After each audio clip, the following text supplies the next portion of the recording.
Hello everyone out there in future forecasting group land. I hope you're all doing really well. We just finished filming the debrief for the latest crypto target, which I think you guys will really like. It's pretty exciting stuff. Lots of good future looks. But while I had the camera set up, I thought I might actually, I'm kind of behind on filming some tarot videos, so we're going to try to shoot for 2. We'll see how my voice does. I might lose my oomph, but we're going to start with something fun. We've had kind of some folks twiddling through the archives and looking at some of the older targets, and something that's come up is that the guys remote viewed a while back, and by a while back, I think it was quite a while back, a target related to Gene Roddenberry. And this was before my time with the group. I thought, hey, this actually sounds like it would be kind of fun. Let me get my camera a little bit more straight. This sounds like it might be actually kind of fun. The original target ID was UOFO, and I find the randomness of that kind of funny. X7S9, so really UFOFO. No, it's not a space target at all. And the idea was who or what inspired Gene Roddenberry. So I'm going to look at what were his inspirations, what did he hope to accomplish with Star Trek, and what was his legacy and impact on the world, which I thought would be kind of a fun way to end things. Lots of decks. It's kind of a different style than I normally do, so we will see what we get here. I'm trying to think. Oh, I moved my setup, and I've got a cat over here, so things are a little challenging as far as structure. Just put that over there. It's been a very long day. All right, decks. Unfortunately, I don't have like a space deck. Otherwise, I would have tried to find one. The closest I have that's kind of whimsical and slightly alien-ish is this deck. It's called the Ellis deck. It's quite fun, pretty whimsical. Hopefully, it'll be interesting. We're going to use our archetype cards to check out and see what kind of like personality Mr. Roddenberry had. I want to use these Sacred Traveler Oracle cards just to kind of give some extra, insight where we can. Star Trek being a show that was, predominantly fixated on traveling to different areas and encountering different kinds of life forms. I thought the Gil Tarot might be nice. There's some good keywords on that. And just for some extra added fun, why the hell not? I've got Dixit cards. So this is actually a card game. It's a game. And there's just all of these fun little illustrated cards in here. And yeah, we'll see what we get with that. And if we need to, we might pull a couple of tea leaves as well. So we're going to be pulling 9 total spots, but we're going to start with our archetype card. Let's get everything shuffled.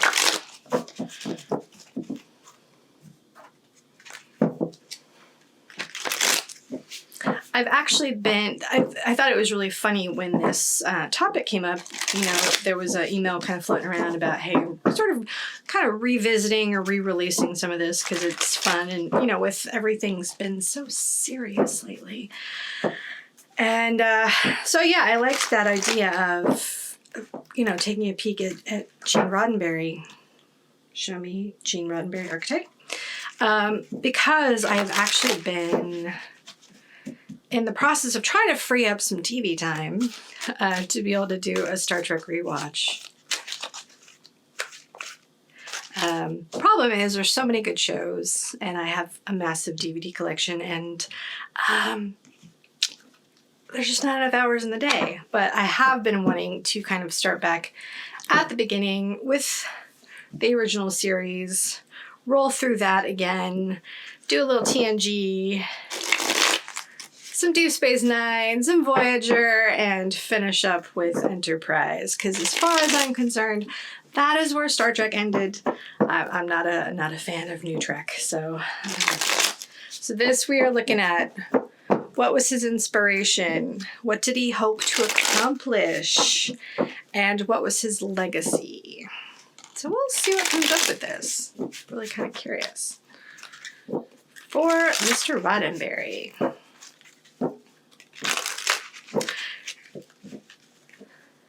So yeah, if you think about contemplating rewatching the entire, canon, that's quite a lot.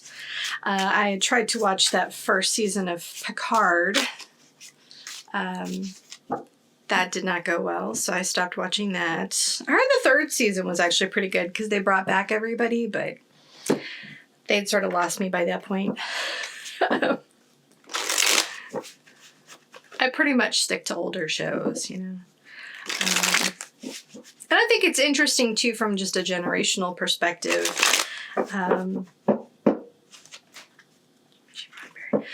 Because, I think for, especially the baby boomer generation, when, Star Trek was new, it must have been it was such a groundbreaking show.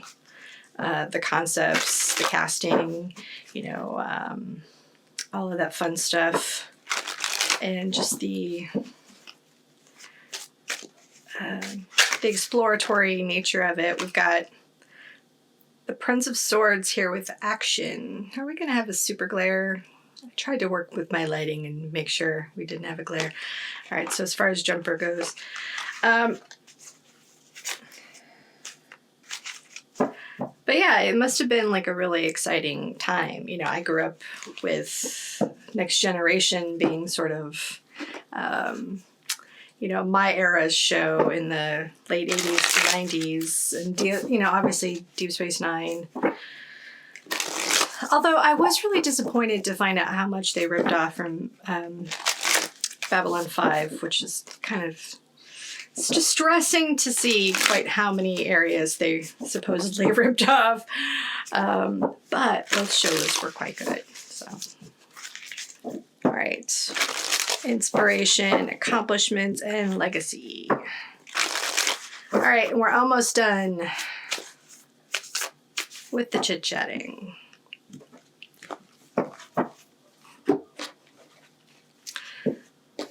So, this is a cool deck. I have several, actually. The Dixit card game is sort of a storytelling game, but the oracle nature of the cards make it actually quite a really good divination tool.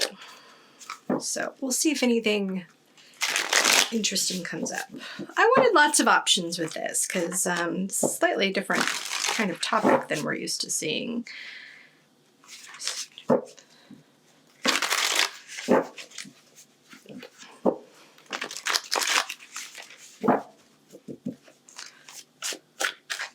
But one of the things I do find interesting is that Star Trek has managed, for the most part, I think,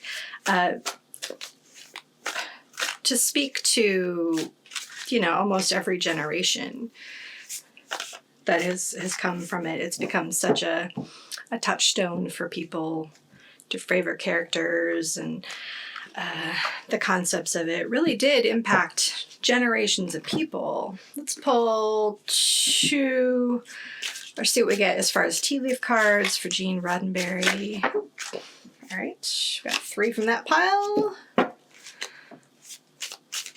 Oop. There we go. All right, we'll see if those have any relevance. Sometimes they do, sometimes they don't. All right, lots to do here.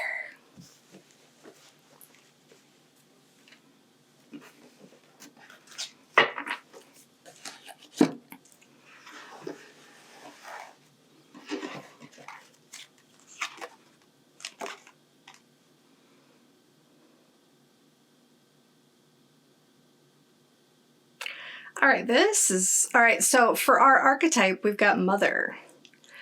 In the light attribute, it's nurturance, patience, unconditional love, joy, and giving birth to life. And in the shadow, it's smothering or abandoning children, instilling guilt in children for becoming independent. Wow.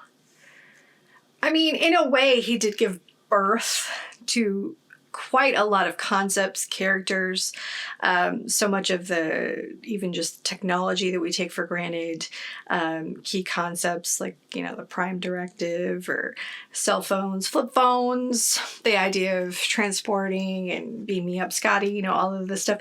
And oh, I love this. In the hidden aspect, we've got God. Benevolence and compassion, recognizing the eternal force within yourself and others, and then despotism and cruelty, using power to control people. So I have heard that he was a bit of a tyrant sometimes. I don't know that for a fact. A lot of the more information I've read about, especially his era on the show, was a bit more, you know, I've read William Shatner's biography of that time period, and I think I've read a book by Leonard Nimoy.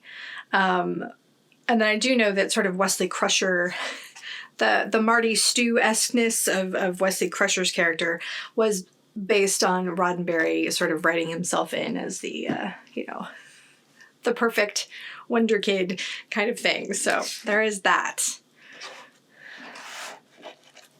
So we've got this aspect of, I'm trying not to get too much of a glare here, of mother and God. So there's this creative giving birth and then running the show, right? Which is a showrunner, a show creator.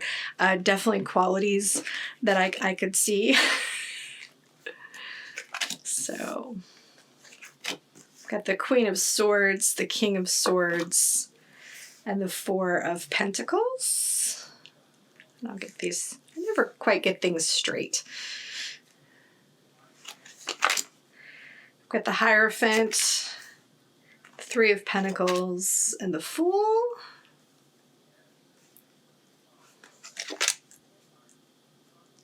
The Tower, the Two of Rods, and the Sun. All right, so let me move a couple things around here so we can kind of make more room.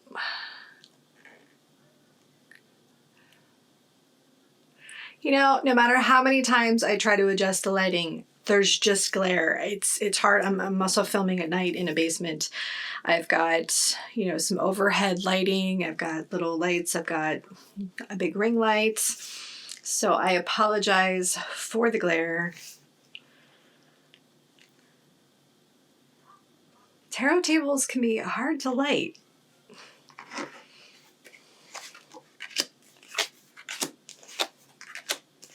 All right, let's get the rest of these knocked out. We'll see if they add to the story and if I can make this work. And I'm just gonna do like one of these for each of the themes here.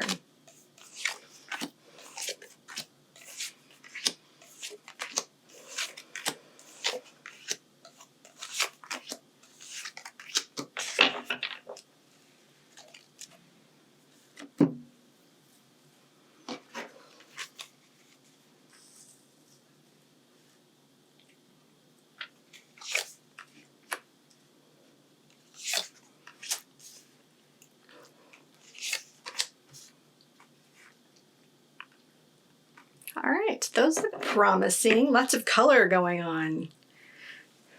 Ah, all right, I really like this so far. Ah, this should be fun. Hopefully this will be fun.